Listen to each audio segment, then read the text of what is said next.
What is happening, everybody? LythoT here, and welcome to a tutorial, another tutorial. This is a tutorial on the potion cauldron that I showcased in a previous video. I'm going to show you how to build it this episode. So these are all the required materials you will need. You're going to need some building blocks, your cauldron, of course. You're going to need one slab, just one. I'll get to that later down the road. You need 8 hoppers, one brewing stand, 6 comparators, 11 redstone, 8 repeaters, 5 torches, 2 sticky pistons, a redstone block, and 3 droppers, and 5 water bottles. So, let's get to it. First, you want to find where you want your cauldron, which in this case, I am going to do the cauldron right there, so we can get rid of that. I'm just going to move these over here, like so. Okay, so you find where you want your cauldron. Then you want to bring a hopper down like this, and the hopper is going to take it in which way. I want to keep the same orientation, so it looks like I went this way. Then you want another hopper diagonal from it, and you want to be facing into it. And then the brewing stand will go beneath that hopper with another another hopper right there. And then you want to bring this out, put a comparator on top like so. Bring it out 1 block, and you go down a block. Then you go down another block like that, and up a block. And then you want redstone, redstone, a repeater, set on default delay with a torch there, with a block, and then block here with redstone on it. Just like that. And inside of this hopper here, you want your 5 water bottles. Now this is the system that sorts out the water bottles from the ingredients and puts them into the sign.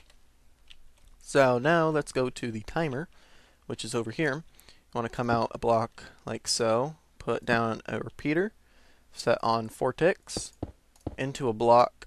This is the RS NOR latch, which is a block with a torch.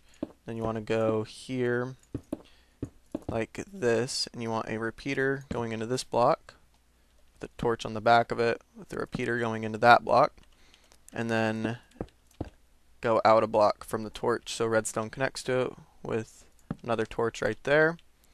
And then you want to come out to here with redstone so the torch keeps that redstone on. And this is where the hopper clock will be, so you want to put a hopper facing into 2 hoppers facing into each other like so. And then on both sides of it, you need to go beneath it 1 block like that. Put a comparator, and then put a comparator that goes into a block like so, and then from the block it goes into a piece of redstone. That's where the 2 sticky pistons come into play like that. And then you need a redstone block right there. So that is the and then on the back of here you want to, this is where the comparator is. This is the reset for the RS NOR latch. You want to come out 2 blocks like so.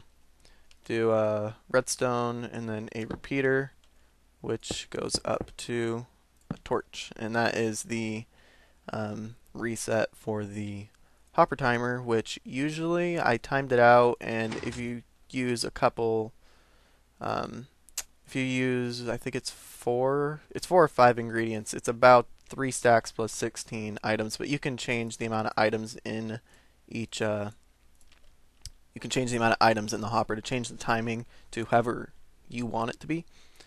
So now all we have left to do is the mechanism to shoot it back up to us once it's done brewing, which is simply a hopper pointing this way. And then from there, we need to place a dropper like that, which the hopper feeds into, and then 2 more hoppers on top of this, 1, 2, and it will shoot the potion up into the block, which sends it above.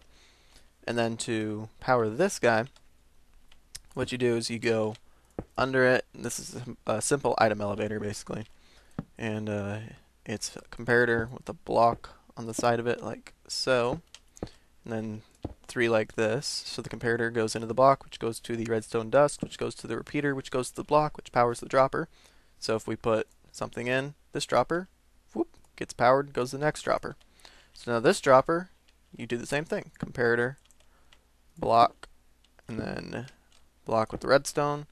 But now this part, you can't have a block here because the timer will power this redstone by the comparator, which will power the block, which powers this hopper, which will prevent the potion from flowing into the dropper. So that is where your one slab comes in. So you just put a slab, upside down slab like that. So it avoids powering, the timer avoids powering it. And then you put a block on top. Now the block on top will still power this guy, but it's not going to matter because the timer is the timer is basically always on, but this guy is only on when there's a potion in here, in here. So it's not going to matter that that powers that hopper for 1 second or something like that. Then you come back to the other side and you do the last dropper, which is just, once again, dust, repeater, and comparator, like so. And I think that wraps it up. Let's test it out. Let's get some ingredients here. We'll pull out our water bottle, our melon, gunpowder, glowstone, and nether wart right there. And you can just toss it right in. Boink, boink, boink, boink. And if everything worked out, it should start brewing. If it's brewing, all the ingredients are lined up here. Water bottles are sorted out. Our snore latch turned this off, which started the hopper timer, and you are good to go. So, hope that tutorial helped, and if you have any questions, feel free to leave them in the comments. I might be able to answer them, I don't know. I'm not that good with redstone, which I know kind of sounds weird after seeing this. I'm really not that good with redstone. This is actually kind of simple. So that's going to be it. Hope you guys enjoyed. I'll see you in the next video.